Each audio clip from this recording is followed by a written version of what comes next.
हाय दोस्तों, यूट्यूब में आपका स्वागत है। मैं हूं आपका दोस्त राजू कुमार। मैं आज फिर आप लोगों के बीच में एक न्यू टॉपिक को लेकर के आया हूं। मैंने पिछली जो वीडियो बनाई थी वो थी अहमदाबाद मिल आंदोलन के बारे में। उसी के जस्ट बाद का टॉपिक है खेरा सत्याग्रह। तो आज हम लोग पढ़ेंगे दोस्तों खेरा सत्याग्रह, जिसको कि किसान आंदोलन के नाम से भी जाना जाता है। तो हम अपने टॉपिक पर आएंगे। तो सब दिन तो बताते ही हैं कि अगर आप चैनल पे मेरे नए हैं तो मेरे चैनल से जुड़ जाइए, मेरे चैनल को सब्सक्राइब कर लीजिए और बेल आइकन को प्रेस कर दीजिए ताकि मेरे हर वीडियो का नोटिफिकेशन मिले आपको सबसे पहले। तो आइए दोस्तों, बात करते हैं अपने टॉपिक के ऊपर। और दोस्तों एक बात और, मेडिवल हिस्ट्री पूरी तरह से कंप्लीट हो चुकी है। उसकी लिंक मैं अपने डिस्क्रिप्शन बॉक्स में दे दूंगा। और अगर आप इंस्टाग्राम चलाते हैं तो मुझे इंस्टाग्राम पे भी फॉलो कर सकते हैं, जिसका लिंक मैं डिस्क्रिप्शन बॉक्स में दे दूंगा। आइए बात करते हैं दोस्तों अपने टॉपिक के ऊपर। आज का टॉपिक है खेरा सत्याग्रह। दोस्तों यह जो सत्याग्रह थी, खेरा सत्याग्रह, यह उसी टाइम हुई थी जिस टाइम अहमदाबाद मिल आंदोलन चल रही थी। यह किसानों को इतनी ज्यादा मतलब कि पीड़ित हुई, इतनी ज्यादा दुखी हुए किसान, इतने ज्यादा कष्ट हुए किसान को, फिर इन लोगों ने आंदोलन के लिए सोचा कि किस तरह से आंदोलन किया जाए जिस कारण से हम लोग का कर माफ हो जाए। तो इस जिस टाइम अहमदाबाद मिल आंदोलन चल रहे थे उसी टाइम खेरा में किसानों के साथ में कुछ दुर्व्यवहार किया गया अंग्रेजों के द्वारा। दोस्तों इसकी कहानी अगर जानिएगा तो थोड़ा सा सुनाते हैं स्टोरी। अहमदाबाद अहमदाबाद कहीं थे, खेरा खेरा कोई जिला है, उन्हीं की कहानी है। तो उसमें उस जिला में दो प्रकार के किसान निवास करते दोस्तों। एक बड़े पट्टेदार किसान, एक छोटे पट्टेदार किसान। तो उस टाइम दोस्तों, उस टाइम में भी दोनों में विभेद थे, मतलब कि काफी भेदभाव थे। बड़े पाटीदार किसान जो हुआ करते थे उन लोगों को मतलब कि नौकरियां मिलती थी, अधिक शिक्षित हुआ करते थे, जबकि छोटे पाटीदार किसान को ऐसी कोई सुविधा नहीं थी, थोड़ी मोड़ी पढ़ी लिखी हुई थी और जो है इन लोगों को नौकरियां भी नहीं मिलती थी। और जब बड़े पाटीदार किसान के यहाँ शादी ब्याह हुआ करता था तो मोटा रकम दहेज के रूप में मिला करता था, जबकि छोटे किसानों में ऐसा कुछ नहीं थी।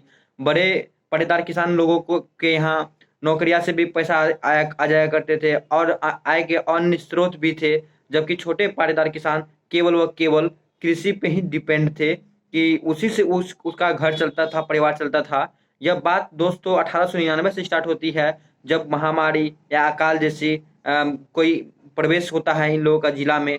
तो इन लोगों का उपज में थोड़ी थोड़ी कमी आने लगती है, लेकिन इन वहाँ के जो किसान थे खेरा के, जैसे तैसे अपना की भरपाई करते गए कर का।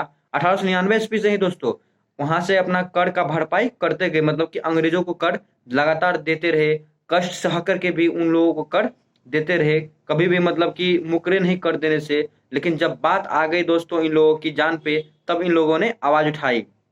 जब बात है दोस्तों 1917-18 ईस्वी की, जब सुखाड़ पड़ गई और उपज नहीं हो पाया, पूरी तरह से उपज नष्ट हो गया। जितनी उपज हुआ करती थी मात्र उसका 25%, मतलब कि एक चौथाई कह सकते हैं दोस्तों।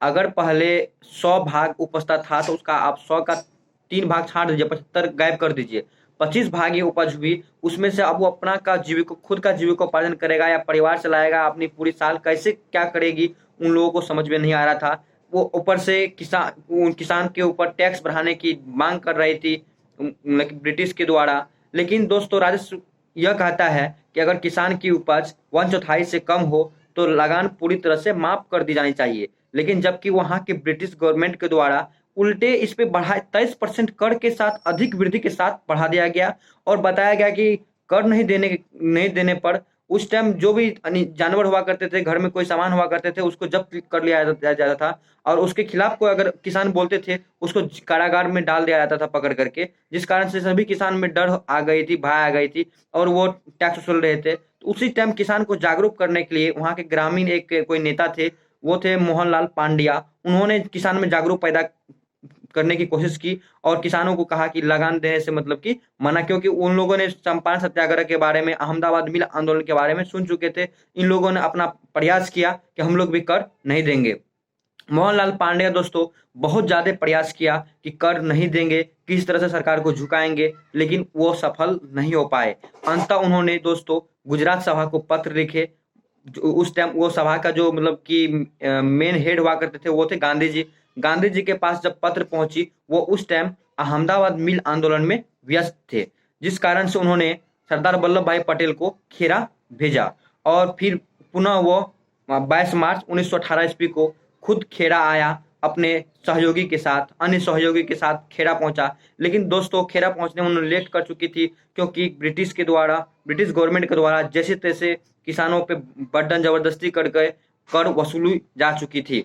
जब उन्होंने आया, किसान बड़ी जोर शोर से उनका स्वागत किया, फूलों के माला के हार से उनका स्वागत किया और गांव में एक भगवान की तरह उनका मतलब कि आगमन किया, वेलकम किया। और किसान जब आए तो पूरे हर एक गांव का उन्होंने मतलब कि निरीक्षण किया, घुमा फिरा और देखा क्या समस्या है और उन समस्या के खिलाफ सरकार के सामने आवाज उठाई। उनका कहना था कि सरकार अगर जो किसान लोन मतलब जो किसान क्या कर देने में सक्षम हो, लगान देने में सक्षम हो, वो देंगे और जो सक्षम नहीं है उनसे न लिया जाए, ऐसा अपील किया गांधी जी और उनके सहयोगी ने सरकार से। और सरकार मान भी गई। जून 1918 ईस्वी में उन्होंने गुप्त अधिकारी को सूचना फरमान जारी किया कि जो गांधी जी का कहना स्टेटमेंट है उसके अकॉर्डिंग हम लोग चलेंगे।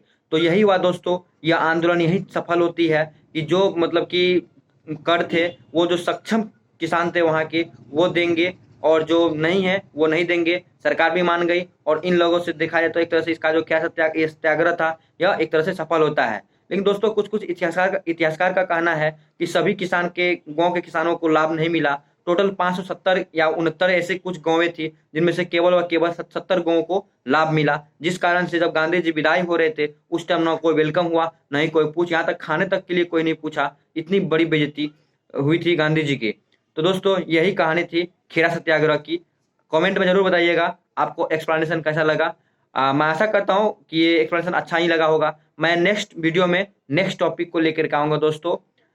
तो सब्सक्राइब कर दीजिएगा, अगर आपको अच्छा लगा तो बेल आइकन को प्रेस कर दीजिएगा और लाइक और कमेंट भी कर दीजिएगा। जय हिंद दोस्तों, मैं मिलूंगा नेक्स्ट वीडियो में नेक्स्ट टॉपिक के साथ।